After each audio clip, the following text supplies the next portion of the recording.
Hello viewers, आज मैं आप लोगों के लिए लेकर के आई हूँ स्पेशली हिंदी मीडियम वाले स्टूडेंट्स के लिए जिन्हें हिंदी में सही से नोट्स नहीं मिल पाता है और उन्हें कई सारी दिक्कतों का सामना करना पड़ता है।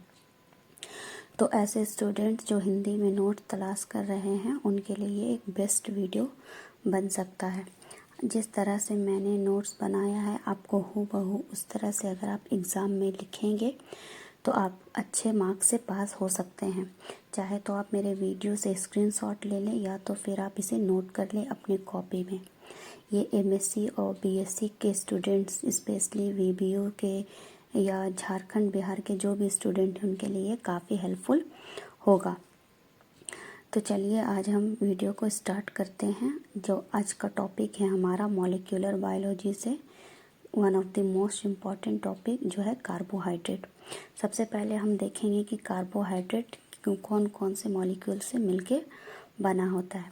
कार्बोहाइड्रेट हमारा 3 मॉलिक्यूल से बना होता है, कार्बन, हाइड्रोजन एंड ऑक्सीजन। ये तीनों मॉलिक्यूल मिलके कार्बोहाइड्रेट बनाते हैं।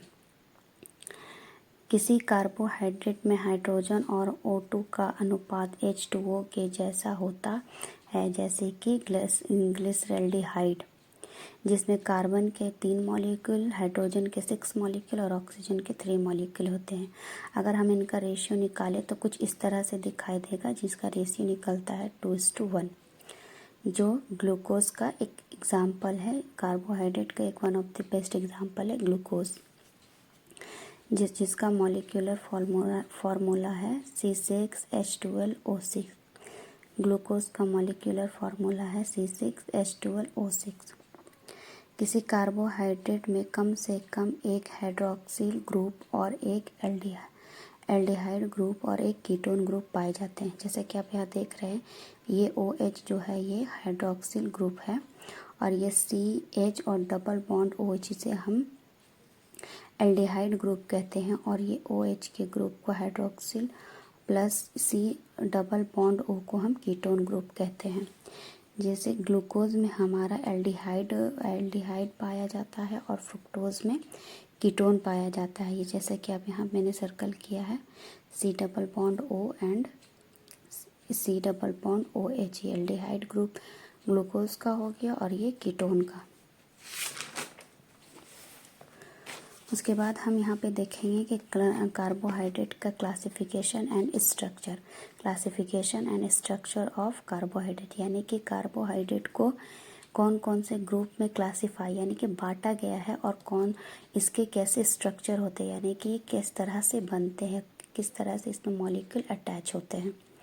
आपको ज़रूरी नहीं है कि आप कंप्लीट हिंदी में लिखें, क्योंकि आपको हेडिंग वगैरह आपको इंग्लिश में देना होगा ताकि आपका मार्क्स अच्छा आए। आप जिस तरह से बस इसी नोट्स को आपको बस कॉपी करना है।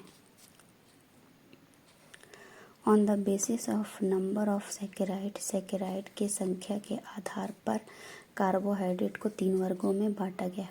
सेकेराइड जो है यूनिट होता है कार्बोहाइड्रेट का, जिससे मिलकर कार्बोहाइड्रेट बने होते हैं।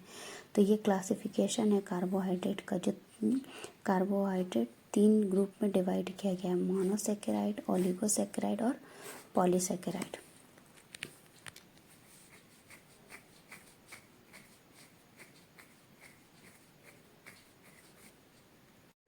तो सबसे पहले हम देखेंगे मोनोसेकेराइड के बारे में।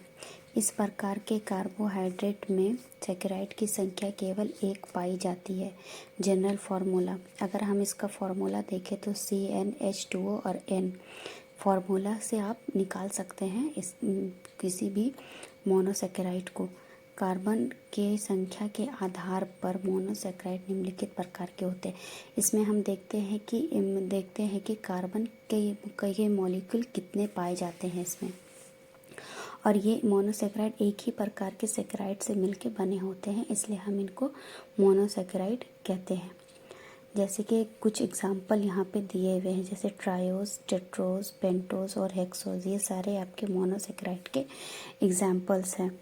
जैसे कि ट्रायोस के फिर कुछ एग्जांपल्स होते हैं जैसे ग्लिसरॉल्डिहाइड डाई हाइड्रोक्सिल एसीटोन, जिसका ये फार्मूला ये इस तरह से फार्मूला आएगा जिसमें कार्बन की संख्या 3 होती है और इस तरह से इनका स्ट्रक्चर बनेगा। इस तरह से आप जैसे देख रहे हैं इस तरह से स्ट्रक्चर बनेगा, आप इसका स्क्रीनशॉट ले सकते हैं। उसके बाद हम देखेंगे तो सेकंड एग्जांपल मोनोसेकेराइड का होगा टेट्रोज, जिसका एग्जांपल होता है एरिथ्रोज एंड एरिथ्रेलोज, जिसमें कार्बन की संख्या 4 होती है, कार्बन के 4 मॉलिक्यूल पाए जाते हैं। उसके बाद हम देखेंगे टेट्रोज के बाद मोनोसेकेराइड का एक एग्जांपल होता है पेंटोज, जैसे कि आप राइबोज के बारे में तो आप जानते हैं, जो राइबोज और राइबोलोज होते हैं उसमें कार्बन की संख्या 5 होती है और इनका स्ट्रक्चर कुछ इस तरह से होता है। उसके बाद पेंटोज के बाद आता है हेक्सोज जैसे कि आपका एग्जांपल होता है ग्लूकोज एंड फ्रुक्टोज, जिसमें कार्बन की संख्या 6 होती है और जिसका स्ट्रक्चर कुछ इस तरह से होता है। आप इस पेज का स्क्रीनशॉट, अगर मेरा वीडियो आपको पसंद तो आप उम्मीद करती हूँ कि आपको मेरा वीडियो पसंद आया हो और आपके लिए यूज़फुल हो। अगर आपके लिए ये यूज़फुल है और आपको इसके आगे के पार्ट चाहिए तो मुझे कमेंट करके बताएं, और अगर मेरा वीडियो अच्छा लगा हो तो मेरे चैनल को सब्सक्राइब करें और वीडियो को लाइक करें। और अगर आप मुझे कमेंट करेंगे तो मैं आगे का पार्ट को अपलोड कर दूँगी। और अगर आप मेरे चैनल को सब्सक्राइब करेंगे तो अगर मैं आगे का पार्ट अपलोड करती हूँ तो वो आपको दिख जाएगा। Thank you. आया हो।